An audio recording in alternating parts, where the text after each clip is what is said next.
So I was thinking about this anecdote or this little story. My mentor in New York said it in one of his speeches. And I thought, like, if I don't put this on tape, I'll probably never be able to put it on tape because I'll just end up forgetting again. So there was this game in a basketball game, and it was just like halftime. All the players went back into their dressing room, and the coach was giving them a pep talk, and the coach and they were like a few points away from like winning and stuff like that. And the coach wanted to give them like a really nice pep talk to all the team members. And the coach was like, shouting, and he was like telling everybody. He said, Michael Jordan, did he quit? And all the guys were like, no, he did not quit. He's Michael Jordan. He didn't quit. And then he said, the coach said, Tiger Woods, did he quit? Everybody said, no, he never quit. Jack Nicklaus, another guy from the golfing world, did he quit? No, he didn't quit. Larry Bird, one of the greatest on the basketball court, did he quit? No.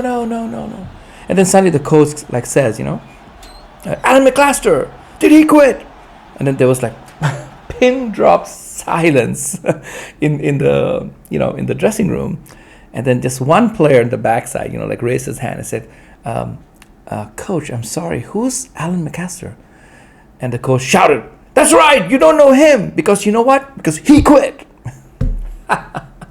My mentor is this great motivational speaker, and he has like a wonderful column, and he has his own website. He has released a lot of books. His name is Harvey Mackay, and whenever I'm feeling down or whenever I'm feeling not in the mood to record videos, or I feel like my creative energy for the day is gone, I will always go to him, online.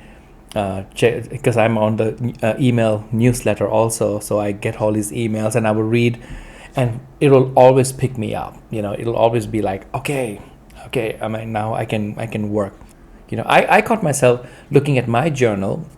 I have like a YouTube book. It's not journal, it's a YouTube book, and when I look at it, I can read back notes. I know exactly the date and time when I bought my Sony ZV-1 camera.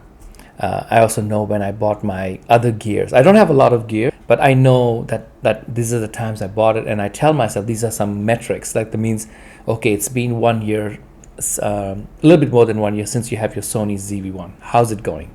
And I would write my notes like, fantastic. It's such a great camera. In its class, of course. If you have money to spend and buy a bigger camera, a DSLR with attachable, detachable lenses, then of course go for it.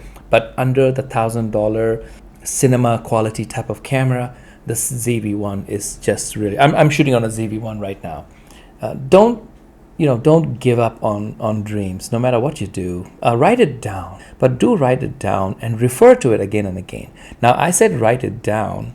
I didn't say put it on your phone and whatever fancy gadgets you may have. No, I didn't say that. Take a pen and paper and write it down.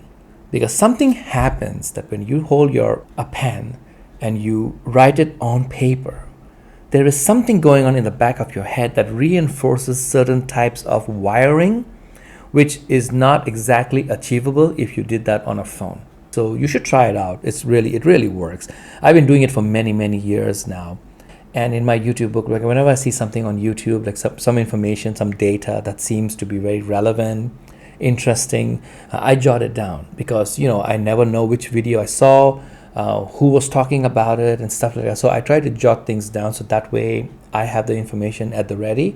So whenever I'm feeling down, or I always have meetings with myself. That's right, a meeting with myself. And I think you should do it too.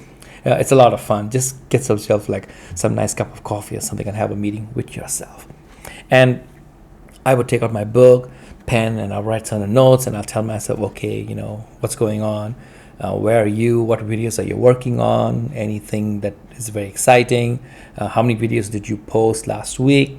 How many videos did you post last month? Like I will look at certain numbers that I have written everything down, and it tells me how am I doing. I'm not very hard on myself. That means if I'm not doing so well, I'll just tell myself, listen, fine, you were not doing so well last week, but this week you're going to do better to make up for that last week. So it gives me like this kind of motivation to say, all right, last week I didn't do, this week cannot be a repeat of last week. I need to do better. So people always think YouTubing is this is, and I'm repeating myself. I just think YouTubing is you changing yourself for the better. Anyway, thank you for joining in, and I'll see you in the next video, of course. Bye-bye.